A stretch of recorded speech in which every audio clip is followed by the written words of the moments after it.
नमस्कार, तुमचं रेखा फॅशन मराठीमध्ये स्वागत आहे. आज आपण बोटनेक ब्लाऊज शिवणार आहोत. गळा उंची आहे आपली 3.5 इंच, अर्धा इंच मार्जिनसाठी आणि आपल्याला 4.5 इंचाचा गळा घ्यायचा आहे. म्हणजे 4.5 इंचाची जी रुंदी आहे गळ्याची, पाहू शकता तुम्ही. आणि बोटनेक ब्लाऊज आहे हा. तर हा गळा घ्यायचा आहे आपल्याला.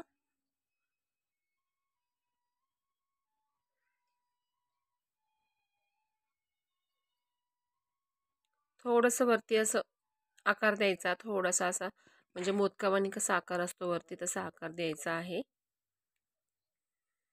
पेनाने मी डार्क करून घेते.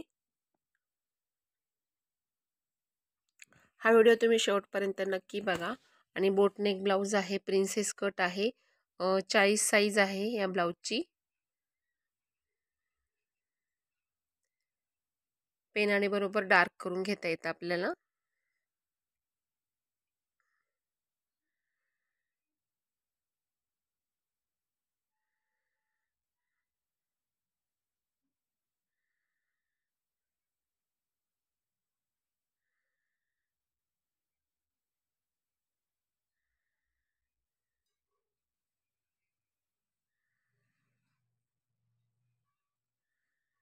आता आपण जो गळा आहे आपला अस्तरवर आपण गळा काढून घेतलेला आहे बिगर कॅनोचा. वरती सुद्धा आपण 4.5 इंच, आडवं 4.5, उभं 4.5 घेऊन गोल गळा घेणार आहोत. बोटनेक ब्लाऊज आहे आपला.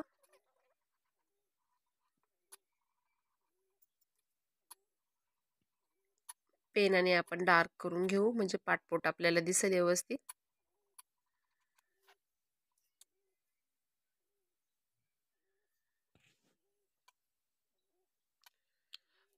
जो पीस आहे ब्लाऊज पीस त्याच्यावर डिझाईन आहे आणि डिझाईन सुद्धा आपल्या दोन्ही साईडनी सेम आला पाहिजे. व्यवस्थित ब्लाऊज आहे तो टाकून घ्यायचा. तुमच्याकडे टाचन पिन असले तुम्ही टाचन पिन लावू शकता, पण म्हणजे व्यवस्थित ठेवून घेतल्यानंतर पिनाची गरज येत नाही. पण तरी पण फिनिशिंग चांगली यावा, दोन्ही साईडनी डिझाईन सारखी यावा, तर तुम्ही नवीन शिकणाऱ्या मैत्रिणींसाठी सांगते टाचन लावूनच घ्या.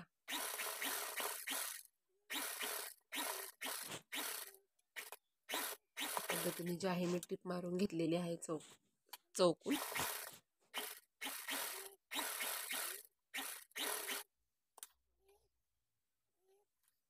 आता आपण काय करू,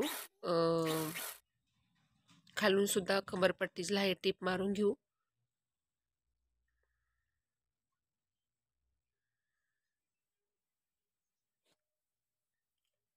आणि आपल्याला छोटे छोटे कट द्यायचे आहे आधी. आपण जर कट दिले तर आपल्या जो तुम्ही गळा कोणता पण घ्या, तुम्ही जर छोटे छोटे कट देऊन घेतले ना तर त्या गळ्याला तोच जो तुम्ही आकार दिलेला आहे तो आकार येणारच आहे.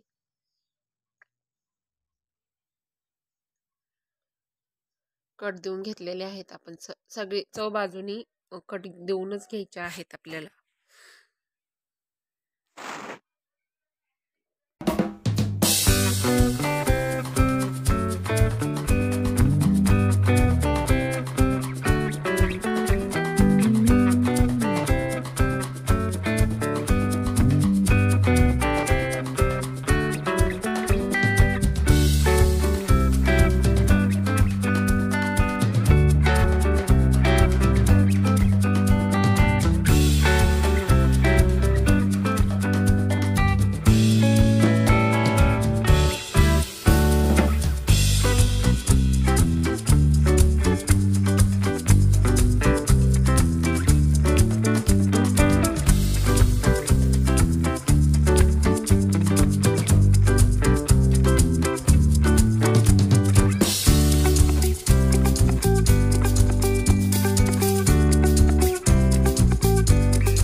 आता आपण काय करू, प्रिन्सेस कटचा जो आहे पुढचा भाग सुद्धा आपल्याला जोडून घ्यायचा आहे. त्या प्रिन्सेस कटच्या जे पुढच्या कटोऱ्या आहेत त्या आहेत, आपण दोन्ही साईड एकसारखं ठेवून घ्यायचं आणि त्याच्यावर दोन्ही जे अस्तरची कटिंग आहे ती ठेवून घ्यायची आणि अशी सरळ टिपा मारून घेऊन एक दाब टीप देऊन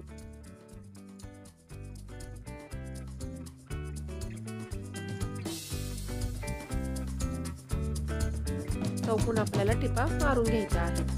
आणि ह्याला सुद्धा म्हणजे काय मैत्रिणी कशा शिवतात, पुढचं सुद्धा भागाला कमरपट्टी, म्हणजे कमरपट्टी आपण जी पाठीमागं लावतो पुढच्या सुद्धा भागाला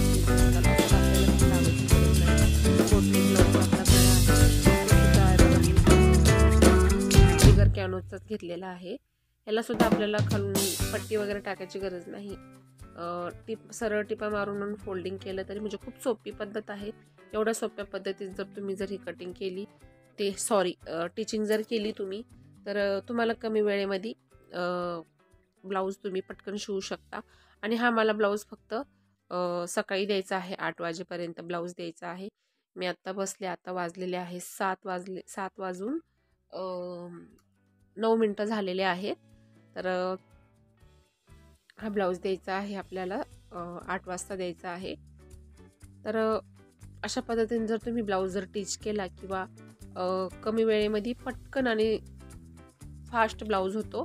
आता आपण जो पुढचा पार्ट आहे प्रिन्सेसचा आपण तयार करून घेणार आहोत, पाहू शकता तुम्ही.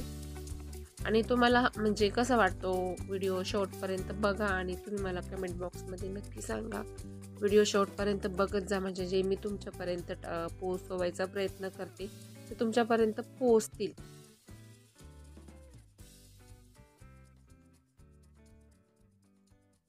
आणि जर तुम्हाला जर व्हिडिओ जर आवडले तर व्हिडिओला लाईक करत जा. तुम्ही जर लाईक केलं तर दुसऱ्या मैत्रिणींपर्यंत आपले व्हिडिओ पोहोचणार आहेत. आणि कमेंट जर तुम्हाला आवडलं तर कमेंट पण करा. कमेंटमध्ये तुम्हाला काही विचारायचं असेल ब्लाऊजविषयी माहिती तुम्ही मला विचारू शकता.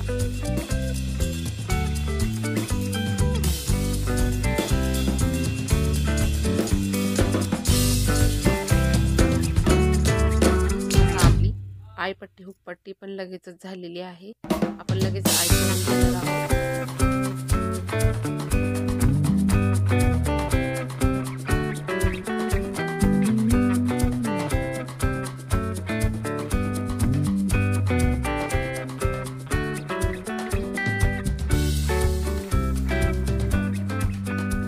आपण लगेच शोल्डर सुद्धा फिटिंग करून घेऊ.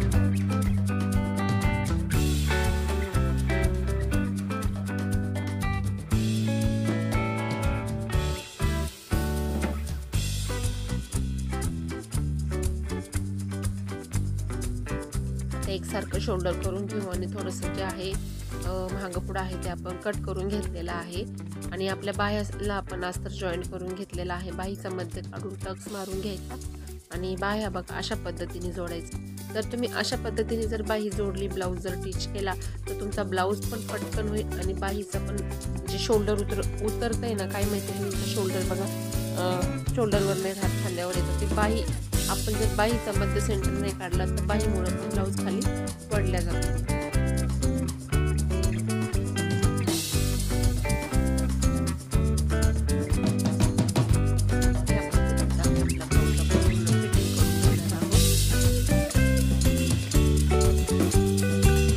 आपण डबल टिप प्रत्येक टिपांना डबल टिप मारायची आहे.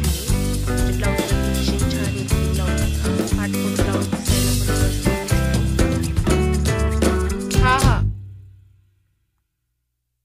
तर तुम्ही ह्या पद्धतीने ब्लाऊज स्टिचिंग करा. आणि तुम्हाला माझ्या ब्लाऊजचा जो टिचिंगचा व्हिडिओ कसा वाटला तुम्ही मला कमेंट बॉक्समध्ये नक्की सांगा. आणि व्हिडिओ शेवटपर्यंत बघत जा. व्हिडिओ शेवटपर्यंत बघितल्याबद्दल सुद्धा धन्यवाद.